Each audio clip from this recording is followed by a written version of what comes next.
What's going on, guys? It's Mage here, and we're on vlog 5 out of 100, and we have 95 left to go. So I think today it's going to be a pretty long video. This is something that I wasn't planning to do, but when I saw what came up earlier today, I was like, listen, I need to get on this. So before I start talking about anything, you probably won't even see this video, but you have no idea how much it means to me. Thank you, Casey Neistat, for what you've done today. So if you don't know what happened today, he published the video of an interview. So in the video, he was interviewing one of the heads of YouTube, a guy named Robert Kyncl, I think that's how you pronounce his name. And he is the CBO of YouTube. So before he actually gets into the whole interview itself, he does say that it doesn't cover the new issue with Logan Paul where he's found tasing a rat. But it does cover the stuff that happened earlier on in the year with his trip to Japan and how problematic that actually was. So the reason why I'm making this video is because I really want to thank Casey, because this has opened up so many more opportunities for us. Casey Neistat is a content creator here in New York, actually in New York City, and the fact that he was able to do this just changes everything from this point. This interview alone might set up more options as to how we can go about communicating with the YouTube staff, because they have been giving us very vague answers and like half-ass explanations, and we can finally voice ourselves even more with this new format that Casey has just implemented. So I'm not going to talk about every single topic that was covered in the video, but I'm going to talk about a few of them that I found that were very interesting, and later on I'm going to talk about some of the things that still concern me. So one of the big things that was brought up was kind of hindering to YouTube as a whole, and basically what Casey asked was, how did Logan Paul's video end up on the homepage of YouTube? So Robert goes on to explain that there are certain processes that go on with that, but one of the main things is that people kept trying to seek that out because of how controversial the video was. And by more and more people trying to seek it out, it gained even more publicity, and it just kept rolling on from there. Personally, I think that's not the answer that everybody wants to hear, because there are a lot of people that should be held accountable in that sense because they added more publicity to that whole situation. I think personally, giving more publicity to situations like that is needed, it's required, but there are other people that disagree with me and think that that's better off like brushed under the rug. Just one of the mottos that I go by is forgive but don't forget. And I'm not saying that you can forgive everything, I'm just saying you shouldn't forget anything, because those experiences build you up to what you are present day. So another thing that I wanted to voice my concerns about was basically that after they took down the video, this is where the policy changes started to come in. This is what triggered the need for a change in the policies. When the video got taken down from Logan Paul's channel, there were a bunch of other people that just came out of the blue, created channels, and started to re-upload the same exact video, and it was gaining even more and more popularity because of the amount of people that haven't seen the original video.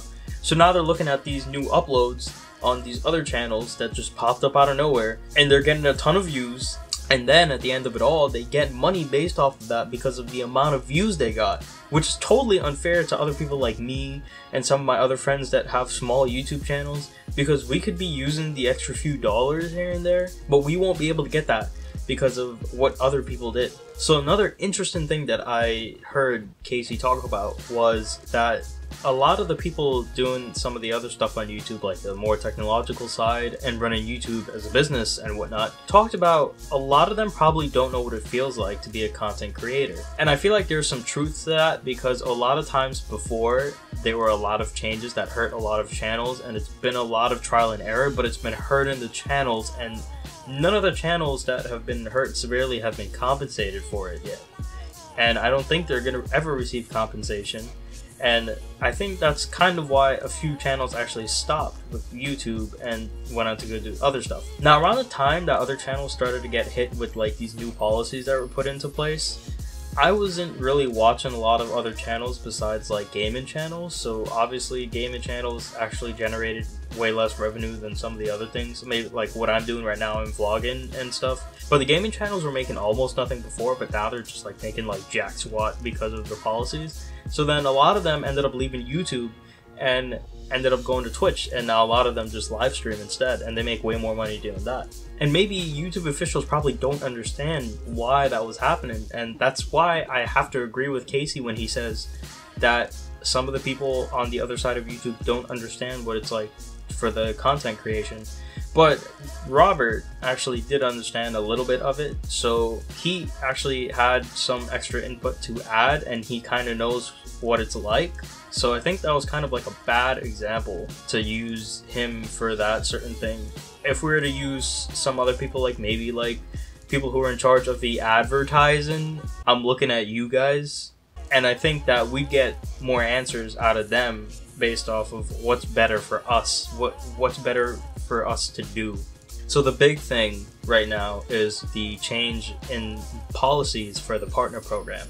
Now you need 4,000 watch hours, 1,000 subscribers, and 10,000 lifetime views.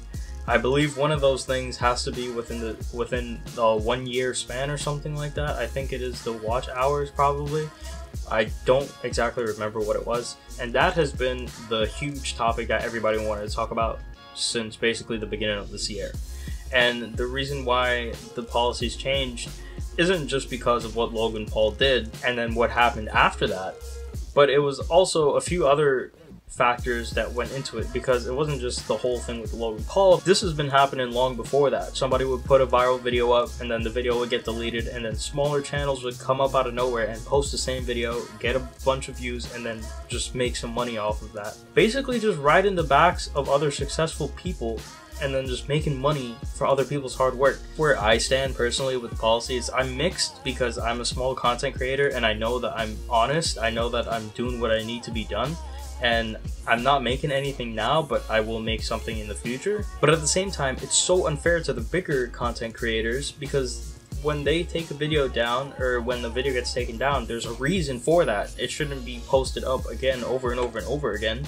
And that's not really the way that a lot of people think. I mean, I don't think that way either, because like I said, if something gets taken down, I want to know why it got taken down, and if it's something super controversial, I want to see it. But that's me, and that's my personal problem. So another thing with the policy change is that smaller channels, including me, are super concerned. And according to Neistat on Twitter, a lot of these smaller channels were actually, in a sense, unmotivated after that, and they didn't want to do YouTube anymore because they weren't going to get anything. Like, I was getting a little bit of something from when I started the channel, but then my camera broke, and I was just thinking that if I had still had that little partnership program going and I was still making some money off of monetization, then maybe I would have been even closer to repairing my camera right now, or I would have had another camera or something. But then I took that super long break, and then, you know, it's just a bunch of other things. But yeah, a lot of smaller channels are very concerned.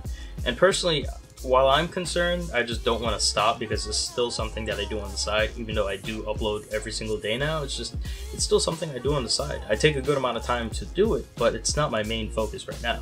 I would like to make it my main focus eventually, but that'll come in time. So I'm considering this actually be the best line that came out of that video, and the line is, if you don't succeed, we don't succeed. And I think that that is very symbolic towards how the ecosystem works on YouTube. But at the end of the video, I feel like some of the answers were very vague, and at some points it seems like Robert was trying to dance around some of the other questions that Casey had.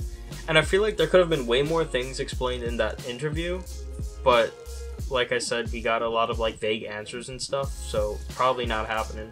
But the reason why the creation of this interview and publication of it on YouTube is so groundbreaking is because it opens up more opportunities for us to be able to talk to YouTube to find out what exactly is going on. Because there have been many times where YouTubers have tried to talk to the officials of YouTube and they just get these half-assed answers, these super vague answers, and then we don't know what's going on because they don't want to explain themselves properly. But now that Casey has established this like line of connection in this new format, I think that this opens up a lot more possibilities towards what we can do to make YouTube better, in a sense. But seriously, Casey Neistat, thank you for doing this, and I really appreciate it. Many other YouTubers appreciate it, and you stepped up to the ball plate and you decided this is what's gonna happen, this is what you're gonna do. And even though we are still lost, A lot of us are probably still clueless. I think that was very informational for those few answers that I discussed in this video, but there's still a lot of things that I have questions on. But thank you for pushing us one more step into the right direction. That's about it for this video, and I'll see you guys tomorrow.